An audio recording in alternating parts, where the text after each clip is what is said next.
just another reason to really love and appreciate the amazing human being that Tupac Shakur was.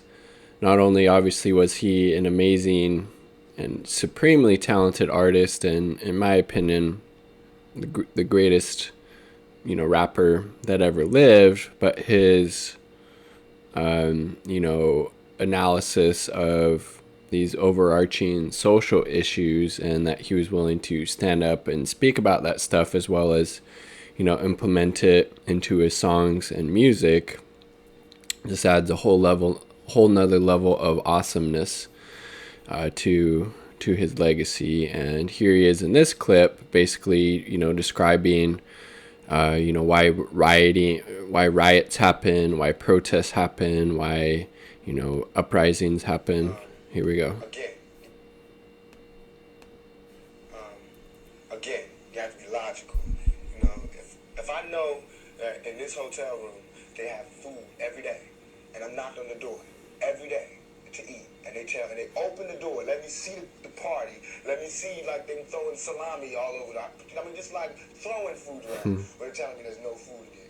You know what I'm saying? Every day, I'm standing outside trying to sing my way in. You know what I'm saying? We are hungry, please let us in. We are hungry, please let us in. After about a week, that song is going to change to we hungry, we need some food. After 2-3 weeks, it's like, give me a food, let me out the door. And after a year, you just like, you know what I'm saying? I'm picking the lock, coming through the door, blasting, you know what I'm saying? It's like you hungry, you reached your level, you don't want any more. We asked 10 years ago. We was asking with the Panthers. We was asking with them, the civil rights movement. We was asking. Now that those people that were asking, they're all dead and in jail. So now what do you think we're going to do? And we should be angry. Boom. Completely and succinctly encapsulates kind of the movement and the moment right now in the United States that, like Tupac said, we've been asking since the Civil Rights Movement, the Black Panther Party, and look how the government reacted to both of those organizations, especially the Black Panther Party, which the head of the FBI at the time said the most dangerous part of the Black Panther Party was their free breakfast program. And again, like Z Squirrel here points out, MLK pointed out rioting is a language of the unheard. If people have no other outlet, no other redress, if the criminal and justice system is not giving justice as it should, but obviously never has in the context of the United States for the vulnerable, marginalized, and oppressed, that's going to spill out into the streets. That's going to create these protests. That's going to create these uprisings. And like Tupac was saying, first you're going to ask nicely, please let me in, please let me in. Then a couple years down the road, like you said, you're going to pick that lock, break that lock, come in blasting. So it's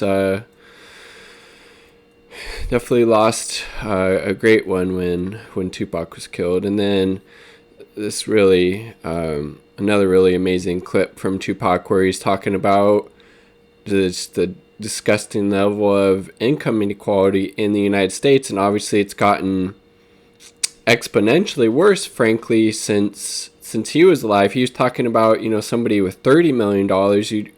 You'd be talking with somebody with 30, 40, 50 billion plus dollars, while we have homeless people without healthcare, people without access to mental health services. Our planet's burning. We have a police as a security state that brutalizes black and brown people and other vulnerable and marginalized oppressed groups. So here is Tupac laying out what's the conditions are created under capitalism. Much money here. Nobody should be hitting lotto for 36 million and we got people starving in the streets. That is not idealistic. That's just real. Mm-hmm. That's just stupid. There's no way Michael Jackson should have, or whoever Jackson should have $1,000,000 $1 billion and then there's people starving. There's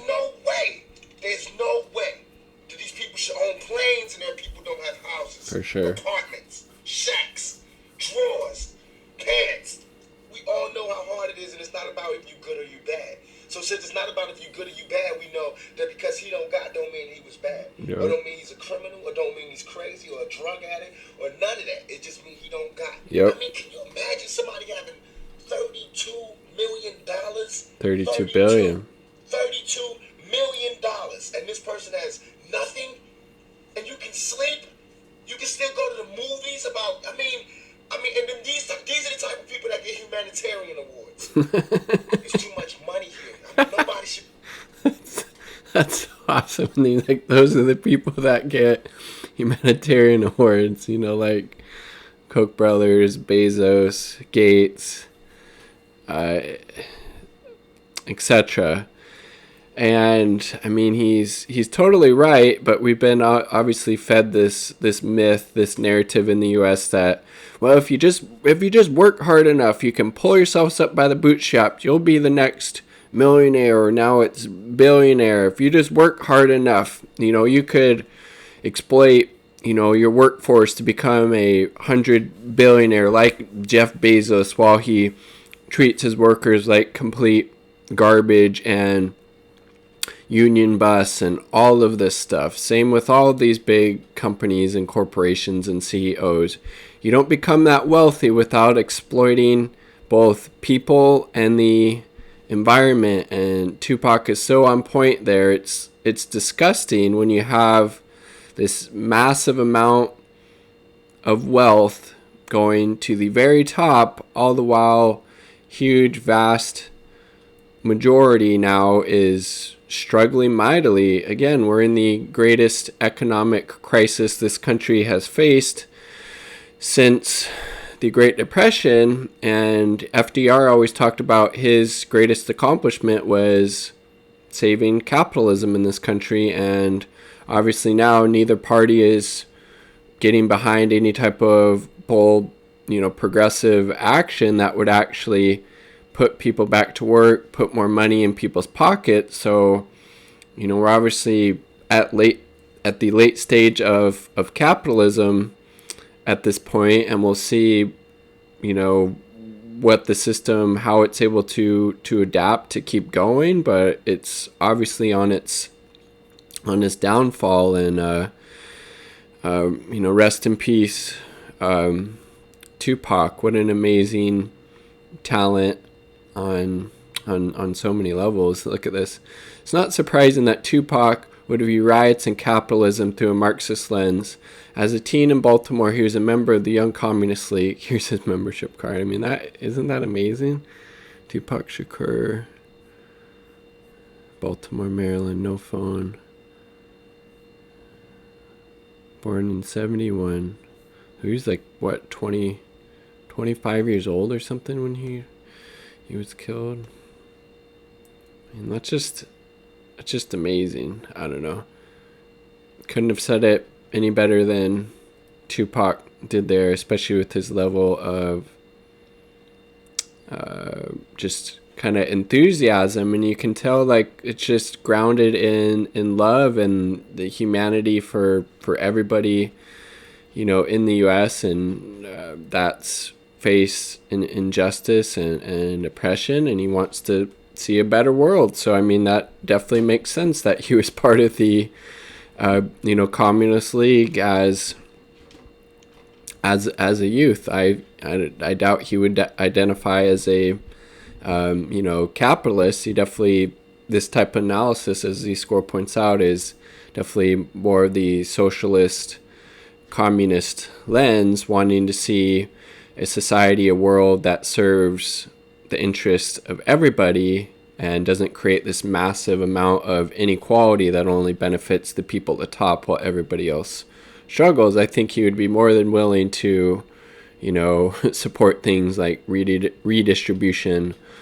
of wealth, universal healthcare, free college, Green New Deal, etc. So rest in peace, Tupac, the GOAT, in my opinion. Peace.